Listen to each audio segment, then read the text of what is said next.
Ladies and gentlemen.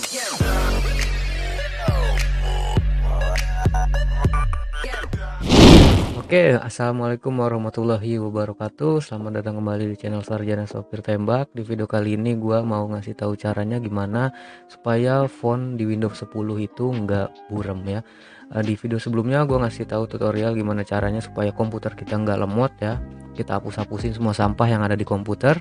Sekarang kita cara untuk fontnya supaya tidak buram. Bisa dilihat ya, ini fontnya nih agak nggak enak dilihat gitu ya, agak apa sih namanya, bit 8 bit gitu ya. Nah, caranya itu gampang banget. Kalian klik Windows plus R.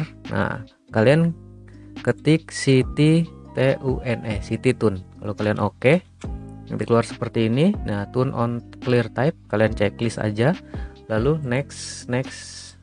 Kalian next terus sampai finish.